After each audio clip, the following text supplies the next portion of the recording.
আসসালামু আলাইকুম। আমি Mallick acid company marketing officer Mymensingh অঞ্চল থেকে আসছি। আজকে আপনাদেরকে দেখাবো মল্লিক অ্যাসিড কোম্পানির হাইব্রিড জাতের একটি করলা, যার নাম বাদশা। তো চলুন প্রথমেই কৃষকের কিছু মন্তব্য শুনে আসি। আসসালামু আলাইকুম, কেমন আছেন আপনি? এই তো আছি ভালো। আচ্ছা, আপনি এটা কি কোম্পানির কি জাত লাগাইছেন এই যে করলাটা?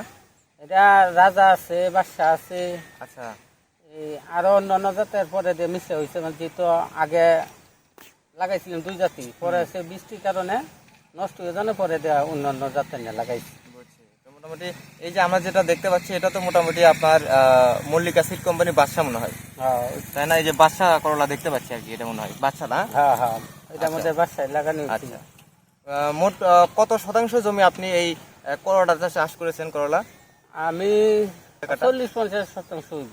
40 থেকে 50% জমিতে আপনি করলাটা চাষ করেছেন। হ্যাঁ হ্যাঁ মোটামুটি বাদশা করছেন বা অন্যান্য জাতেরও করেছেন। হ্যাঁ হ্যাঁ। আচ্ছা, তো মোটামুটি এই যে শীতের যে আবহাওয়াটা গেল, তো মোটামুটি আপনার বেশ মানে আপনার যে জমিটা এটা মোটামুটি ভালো আছে দেখতে পাচ্ছি, মানে অন্যান্য জমির তুলনায়। হ্যাঁ, অন্যান্য জমির তুলনায় আল্লাহর রহমত ভালোই আছে। মোটামুটি আমাদের মল্লিক অ্যাসিডের কোম্পানির বাদশা করাটা হচ্ছে কি সবকিছু একটা জাত, সহনশীল জাত, যেটা বৃষ্টি বলেন শীত বলেন সবকিছু একটা সহনশীল জাত, যে কারণে এখন পর্যন্ত জমির অবস্থা মোটামুটি ভালো আছে।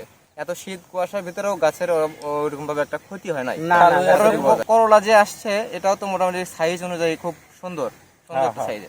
তো এখন পর্যন্ত কি বাজারে জাত করেছেন, তুলছেন? এই একবার তুলছিলাম হালকা কিছু। একবার তোলা হয়েছে, তাও কত কেজি তুলছেন? এই মনে হয় 15-20 কেজি। 15-20 কেজি অলরেডি তুলেছেন। হ্যাঁ, আচ্ছা, গাছের বয়স কতদিন হচ্ছে? 2 মাসের উপরে আছে। 2 মাসের প্লাস হয়েছে আর কি। হ্যাঁ।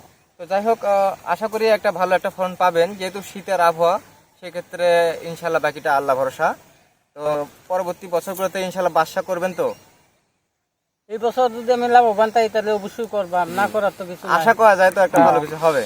তো ইনশাল্লাহ চেষ্টা করবেন এর পরবর্তীতে যেন আপনার দেখা থেকে আরো বাকি সবাই বাদশা করার একটা উৎসাহ পায়।